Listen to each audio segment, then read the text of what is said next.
അങ്ങനെ രതീഷിൻ്റെയും സിജോയുടെയും കള്ളക്കളികൾ, അവരുടെ ഒത്തുകളികൾ big boss തകർത്തു. സത്യം പറഞ്ഞു കഴിഞ്ഞാൽ അതെങ്കിലും കണ്ടുകൊണ്ടിരിക്കുക, എന്തെങ്കിലും കണ്ടന്റ് ഉണ്ടാവുമല്ലോ എന്ന് വിചാരിച്ചാണ്. രതീഷ് പറഞ്ഞു കൊടുത്തൊക്കെ തെറ്റെന്ന് ഓൾറെഡി നമ്മൾ പറഞ്ഞു. എന്നിരുന്നാലും അതെങ്കിലും കണ്ടുകൊണ്ടിരിക്കാമല്ലോ എന്ന് വിചാരിച്ചപ്പോൾ ബിഗ് ബോസ് നേരെ വിളിച്ചിട്ട് മതി, ഇത് നിങ്ങളുടെ പ്രാങ്കല്ലേ, മതിയാക്കാം, വീട്ടുകാരത്ത് പോയിട്ട് പ്രാങ്കെന്ന് പറയാം. ബിഗ് ബോസ് കുറച്ച് നേരം കൂടെ വേണ്ടെന്ന്, ഇനി വേണ്ട, ഇനി ടാസ്ക് കളിച്ചിട്ട് ഇനി അത് കഴിഞ്ഞിട്ട് ഒന്ന് നിങ്ങൾക്ക് പറയാം പ്രാങ്കാണെന്ന്, ഇനി നിങ്ങൾ കളിക്കണ്ട, മതിയായി, പുറത്തെ ലൈവൊക്കെ ആളുകൾ കണ്ടുകൊണ്ടിരിക്കണം, മതി നിർത്താം. ബിഗ് ബോസ് നമ്മളെന്തെങ്കിലും ചെയ്യുന്നത് തെറ്റ്, വേണ്ട, ഓക്കെ നിങ്ങളുടെ പ്രാങ്കാണ്, ശരി, മതി. അത് അവിടെ തീർന്നിരിക്കുകയാണ്, എൻ്റെ ആയിരിക്കുകയാണ്. അവർക്കൊന്നും എക്സിക്യൂട്ട് ചെയ്യാൻ പറ്റിയില്ല. പിന്നെ അതിനകത്ത് തന്നെ കുറേ പേരൊന്ന് ആക്റ്റീവായി, അത് കണ്ടപ്പോൾ ഒരു സന്തോഷമുണ്ട്.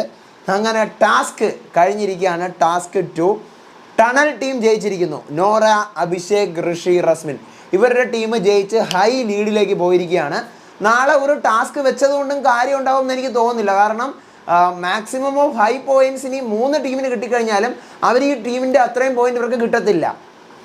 അത്രയും പോയിൻ്റ് ലീഡ്സിലായി കഴിഞ്ഞു. അപ്പോൾ അല്ലെങ്കിൽ നാളെ ഇനി എക്സ്ട്രാ നിങ്ങൾക്ക് അവർക്ക് ടാസ്ക് കൊടുത്ത് ഈ ടാസ്കിനകത്ത് 4 പോയിൻ്റൊക്കെ വരും, അല്ലെങ്കിൽ 5 പോയിൻ്റൊക്കെ ഈച്ച് ടീമിന് കിട്ടും എന്ന് പറഞ്ഞുകൊണ്ട് വെച്ച് കഴിഞ്ഞാൽ മാത്രമേ ഇവരെ വെല്ലാൻ പറ്റുള്ളൂ. അപ്പോൾ അല്ലെങ്കിൽ ഇവർ 4 പേരിൽ ഒരാൾ ഒബ്വിയസ്ലി ക്യാപ്റ്റനാകും. ബിക്കോസ് അത്ര ലീഡിലാണ് ഇപ്പോഴേ അവർ നിൽക്കുന്നത്. ടാസ്ക് സൂപ്പറായിരുന്നു. പക്ഷേ ഇവർ കൂടുതലും വാക്ക് തർക്കം പറഞ്ഞ് നിന്നില്ല. നമ്മൾ വിചാരിച്ചത് വാക്ക് തർക്കം പറഞ്ഞ് അങ്ങോട്ടും ഇങ്ങോട്ടും അടിയാവുന്നതാണ്. പക്ഷേ കൂടുതൽ അടിയായത് ജഡ്ജ്മെൻറ്റിൻ്റെ പേരിലും പിന്നെ ഈ എന്താ പറയുക കളർ ബോംബ് പറക്കി അറിയുന്നതിൻ്റെ പേരിലാണ്. മഞ്ഞ കളർ ഇവിടെ വീണു, പച്ച കളർ അവിടെ വീണു എന്നൊക്കെ പറഞ്ഞതിൻ്റെ പേരിലാണ് ഔട്ടായത്.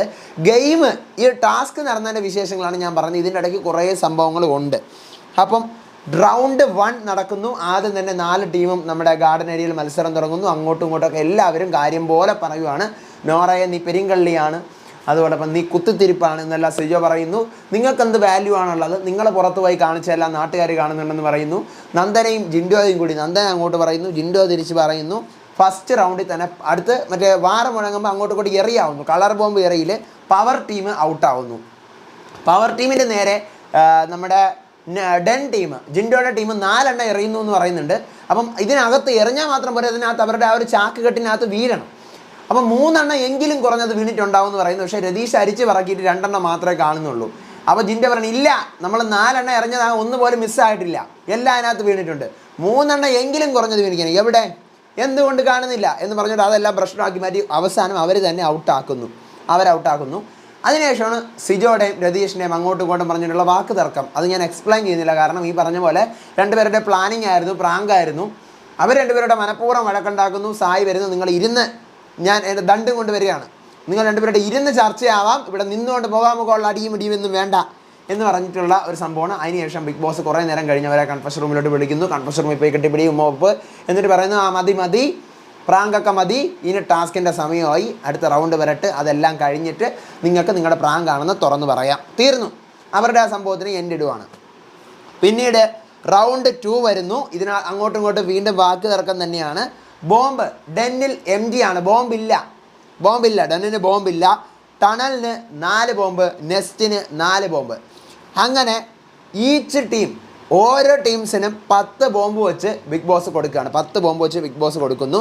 അങ്ങനെ നെസ്റ്റിൽ ഒരു റെഡ് ബോംബ് വന്ന് വീഴുന്നു. ടണൽ എറിയുന്ന റെഡ് ബോംബ് വന്ന് വീഴുന്നു.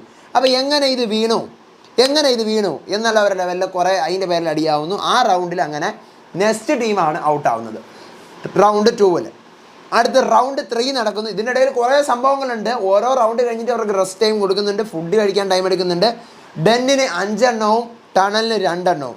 വീണ്ടും ബിഗ് ബോസ് 10 എണ്ണം കൂടെ കൊടുക്കുവാണ് കളർ ബോംബുകൾ. ടണലിൽ 1 ബോംബ് വീഴുന്നു, ഡെന്നിൽ 6 ബോംബ് വീഴുന്നു. അങ്ങനെ ഡെന്ന് ഔട്ടാവുന്നു ആ റൗണ്ടിൽ. ടണൽ ജയിക്കുകയാണ് ഫൈനലായിട്ട്. അപ്പോൾ ഫൈനൽ പോയിൻറ്റ്സ് എന്ന് പറഞ്ഞു കഴിഞ്ഞാൽ ടണലിന് 3 പോയിൻറ്റ്സാണ്, കാരണം അവസാനം വരെ നിന്നത് അവരാണ്. ഡെന്നിന് 2 പോയിൻറ്റ്സാണ്, നെസ്റ്റിന് 1 പോയിൻ്റാണ്. പവർ ടീം ആദ്യം ഔട്ടായതുകൊണ്ട് അവർക്ക് 0. അപ്പോൾ ഇന്നത്തെ ടാസ്കും വെച്ച് നോക്കുമ്പം ടണൽ ടീമിന് ഇന്നലെ 3 പോയിൻ്റ് കിട്ടി, ഇന്ന് 3 പോയിൻ്റ് കിട്ടി, അങ്ങനെ 6 പോയിൻ്റ് ടോട്ടൽ. ഡെൻ ടീമിന് ഇന്നലെ 0 ആയിരുന്നു, ഇന്ന് 2 പോയിൻ്റ് കിട്ടി, അപ്പോൾ മൊത്തം അവർക്ക് 2 പോയിൻ്റ്. നെക്സ്റ്റിന് ഇന്നലെ 1 പോയിൻ്റ്, ഇന്ന് 1 പോയിൻ്റ്, അങ്ങനെ 2 പോയിൻ്റ്. പവർ ടീമിന് ഇന്നലെ 2 പോയിൻ്റ്, ഇന്ന് 0 പോയിൻ്റ്, അപ്പോൾ അവർക്കും 2 പോയിൻ്റ്. അപ്പോൾ ടണൽ ഒഴികെ ബാക്കി 3 ടീമിനും ഈ 2 പോയിൻറ്റ്സ് വീതമാണ് കിട്ടിയിരിക്കുന്നത്. ഇനി ഇതിനകത്ത് ഇപ്പം പവർ ടീമിന് അല്ല നമ്മുടെ ടണലിന് 6 പോയിൻറ്റും ബാക്കി 3 ടീമിനും ഈ 2 പോയിൻറ്റ് വെച്ചിട്ടാണ് കിട്ടിയിരിക്കുന്നത്. അപ്പം നാളെ ഈ ഒരു ടാസ്ക് കൊടുത്താൽ പോലും നമുക്കറിയാം മാക്സിമം പോയിൻ്റ് എന്ന് പറഞ്ഞു കഴിഞ്ഞാൽ ഫസ്റ്റ് ജയിക്കുന്ന ആൾക്ക് 3 പോയിൻ്റാണ് കിട്ടുന്നത്. ഡെന്ന് ജയിച്ചാലും നാളെ നടക്കാൻ പോകുന്ന ടാസ്കിൽ ഡെന്ന് ജയിച്ചാലും നെസ്റ്റ് ജയിച്ചാലും പവർ ടീം ജയിച്ചാലും അവരുടെ നിലവിലുള്ള 2 പോയിൻറ്റിൻ്റെ കൂടെ 3 പോയിൻ്റ് കൂടെ കിട്ടുമ്പോൾ 5 പോയിൻ്റ് മാത്രമേ ആവുന്നുള്ളൂ. മറ്റവർക്ക് ഓൾറെഡി ഇപ്പോൾ തന്നെ 6 പോയിൻ്റ് ഉണ്ട്. ടണലിന് ഇപ്പോൾ തന്നെ 6 പോയിൻ്റ് ഉണ്ട്. പക്ഷേ ഈ ബാക്കി 3 ടീമുകളിൽ ഏതെങ്കിലും ഒരു ടീം നാളെ ഫസ്റ്റ് പ്രൈസ് അടിച്ച് ജയിച്ചാൽ പോലും അവർക്ക് എന്താണ് 5 പോയിൻ്റ് വരെ എത്തത്തുള്ളൂ. നാളെ ഇനി ടണൽ തോറ്റു എന്ന് തന്നെ ഇരിക്കട്ടെ, അവർക്ക് ഓൾറെഡി അവരിൽ ഒരാൾ ക്യാപ്റ്റൻ ആവും. ബിക്കോസ് അവർക്ക് ഇപ്പോൾ തന്നെ 6 പോയിൻ്റ് ഉണ്ട്. ഇതല്ല എന്നുണ്ടെങ്കിൽ ബിഗ് ബോസ് ഒന്നുകിലും മിക്കവാറും ഇന്നത്തോടു കൂടി ഇതിനകത്ത് നിന്ന് ആരെങ്കിലും ക്യാപ്റ്റനായിട്ട് സെലക്ട് ചെയ്യാൻ പറയും. കാരണം നാളെ ടാസ്ക് നടത്തിയിട്ടും കാര്യമില്ല. ഈ പറഞ്ഞ പോലെ 3 പോയിൻറ്റ് 2 പോയിൻറ്റ് 1 പോയിൻറ്റ് 0 പോയിൻ്റ് ആണെങ്കിൽ നാളെ ടാസ്ക് നടത്തിയിട്ട് ഒരു ഉപയോഗവും ഇല്ല. അതേസമയം നാളെ ടാസ്ക് കൊടുത്തിട്ട് ബിഗ് ബോസ് പറയാണ് നാളെ ജയിക്കുന്ന ആൾക്ക് 4 പോയിൻ്റ്, അതിൻ്റെ തൊട്ട് താഴെ നിൽക്കുന്ന ആൾക്ക് 3, അതിൻ്റെ തൊട്ട് താഴെ നിൽക്കുന്ന ആൾക്ക് 2, അതിൻ്റെ തൊട്ട് താഴെ നിൽക്കുന്ന ആൾക്ക് 1 പോയിൻ്റ്, അങ്ങനെ പറഞ്ഞു കൊടുക്കാനാണെങ്കിൽ ടൈ എങ്കിലും എത്തും. ഡെന്നും നെസ്റ്റും പവർ ഇതിനകത്ത് ഏതെങ്കിലും ഒരു ടീം മാക്സിമം പോയിൻറ്റ്സ് സ്കോർ ചെയ്ത് കഴിഞ്ഞാലും നമ്മളെ ടണലിൻ്റെ കൂടെ 4-4 അല്ല 6-6 ഇടിച്ചെങ്കിലും നിൽക്കും. പക്ഷേ അങ്ങനെ എനിക്ക് തോന്നുന്നില്ല. പിന്നെ ഇടിച്ച് നിൽക്കുമെങ്കിൽ വീണ്ടും ഒരു ടാസ്ക് കൂടെ കൊടുക്കേണ്ടി വരും. മനസ്സിലായില്ലേ?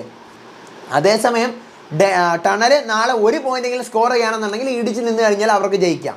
ഇപ്പോഴത്തെ നില അനുസരിച്ച് 3 പോയിൻ്റാണ് മാക്സിമം നാളെയും കൊടുക്കാൻ പോകുന്നതെങ്കിൽ ടണൽ ഓൾറെഡി വിന്നറായി കഴിഞ്ഞു. ഋഷി, അഭിഷേക്, ശ്രീകുമാർ, റസ്മിൻ, നോറ ഇവരുടെ ടീം ഓൾറെഡി വിന്നറായിട്ടുണ്ട്. അപ്പം നാളെ ഇതിനകത്ത് എന്തെങ്കിലും മാറ്റം വരുമെങ്കിൽ മാത്രമേ ഈ പറയുന്ന പോലെ ബാക്കിയുള്ള ടീംസിന് ഒരു സാധ്യതയെങ്കിലും കാണത്തുള്ളൂ. അല്ലെങ്കിൽ ഓൾറെഡി അവർ തന്നെയാണ് വിന്നർ. ഇതാണ് എനിക്ക് പറയാനുള്ള സംഭവം. പിന്നെ ഈ പറഞ്ഞ പോലെ എനിക്ക് ബിഗ് ബോസ് കാണിച്ച ഒരു അനീതി പോലെ തോന്നുന്നത് ഈ രതീഷിൻ്റെയും സിജോയുടെയും കേസാണ്. അവർക്ക് കുറേ കൂടി അടി ഉണ്ടാക്കാമായിരുന്നു. അതിന് മുമ്പേ ബിഗ് ബോസ് പിടിച്ച് അങ്ങ് സോൾവ് ചെയ്തു. അല്ലെങ്കിൽ ബിഗ് ബോസ് പിടിച്ച് സോൾവ് ചെയ്തൊക്കെ ഓക്കെ, നിങ്ങളിത് പ്രാങ്കാണെന്ന് വീട്ടുകാരോട് പറയണം എന്ന് പറയേണ്ട ആവശ്യമില്ലായിരുന്നു. കാരണം അവർ ലാഭം ഉണ്ടാക്കി കൊടുക്കാൻ നോക്കിയത് ബിഗ് ബോസിനാണ്. നമ്മൾ ഇതിനകത്തുള്ള സേഫ് ഗെയിമേഴ്സിനെ പുറത്ത് കൊണ്ടുവരും, എല്ലാവരെയും നമ്മൾ ആക്റ്റീവ് ആക്കും, സൂപ്പർ ആക്കും, നമ്മൾ BB6 രക്ഷിക്കും, തകർന്ന് കിടക്കുവാണ് എന്നെല്ലാം പറഞ്ഞുകൊണ്ടാണ് രതീഷും സിജോയും ഇത് ചെയ്യുന്നത്. ഈ പുറത്ത് നമ്മൾ ഈ റിവ്യൂ ചെയ്യുന്ന റിവ്യൂവേഴ്സും പ്രേക്ഷകരും ഒക്കെ ഒരേ സ്വരത്തിൽ പറയുന്ന സംഭവമാണ് BB6 കണ്ടന്റ് ഇല്ല, അനാവശ്യ കണ്ടന്റുകളാണ്. സീസൺ 5 ഒട്ടുമേ കണ്ടന്റ് ഇല്ലെങ്കിൽ ഇതിൽ അനാവശ്യ ഓവർ കണ്ടന്റുകളാണ്, ഇതിൻ്റെ ഇത്രയും ആവശ്യമില്ല എന്നുള്ളത്. അപ്പോൾ ഇതിനെ പൊളിച്ചെടുക്കാനാണ് രതീഷും സിജോയും കൂടെ നോക്കിയത്. സംഭവം ഒത്തുകളിയാണ്. രതീഷ് പറഞ്ഞു കൊടുത്തത് മോശമായി പോയാന്ന് പറഞ്ഞു കൊടുക്കേണ്ടിയിരുന്നില്ല. ഓക്കെ, എല്ലാം ഫൈൻ. പക്ഷേ ഈ പറഞ്ഞ പോലെ സീസണിനെ പൊക്കിക്കൊണ്ടുവരാൻ നോക്കി അവരുടെ തലമണ്ടയെ തന്നെ ചുറ്റിയൽ വെച്ച് ബിഗ് ബോസ് അടിച്ചത് എനിക്ക് അത്ര ഇഷ്ടപ്പെട്ടിട്ടില്ല. കാരണം അല്ലെങ്കിൽ അവർ കുറേ പേരെ ആക്റ്റീവ് ആക്കുമായിരുന്നു. അവരുടെ ഉദ്ദേശം കുറേ പേരെ ആക്റ്റീവ് ആക്കുക, സേഫ് ഗെയിമേഴ്സിനെ കൊണ്ടുവരിക പുറത്തേക്ക്, അവരുടെ റിയൽ ഫേസ് വലിച്ചു കീറുക എന്നുള്ളതായിരുന്നു. പക്ഷെ അതൊന്നും നടന്നില്ല. ബിഗ് ബോസ് നടത്താൻ സമ്മതിച്ചില്ല. അപ്പം ഇതാണ് ഇപ്പോൾ ലൈവിൽ നടന്നു കഴിഞ്ഞത്. ഇതാണ് ഇത്ര നേരം ഞാൻ വീഡിയോ ഇടാത്ത മൊത്തം തീർന്നിട്ട് ഒരുമിച്ച് വന്നിടാമെന്ന് ചോദിച്ചു. പാതി മറ്റേ വീഡിയോയിലും പാതി ഈ വീഡിയോയിലൊന്നും ആവണ്ടെന്ന് വിചാരിച്ചു. ഇതാണ് നടന്നത്. അടുത്ത ലൈവ് അപ്ഡേറ്റുമായിട്ട് വരാം, വിശേഷമായിട്ട്. അപ്പോൾ ചാനൽ സബ്സ്ക്രൈബ് ചെയ്യണം, വീഡിയോ ലൈക്ക് ചെയ്യണം, മസ്റ്റായിട്ട് നിങ്ങളുടെ അഭിപ്രായങ്ങൾ താഴെ കമൻറ്റ് ചെയ്യണം. ബിഗ് ബോസ് ആണെന്ന് ഫ്രണ്ട്സിന് ഷെയർ ചെയ്ത് കൊടുത്ത് നമ്മുടെ ചാനൽ ഇൻട്രൊഡ്യൂസ് ചെയ്യണം. അടുത്ത വീഡിയോ ആയിട്ട് വരാം, വിശേഷമായിട്ട് വരാം. അപ്പോൾ അതുവരേക്കും bye bye and take care.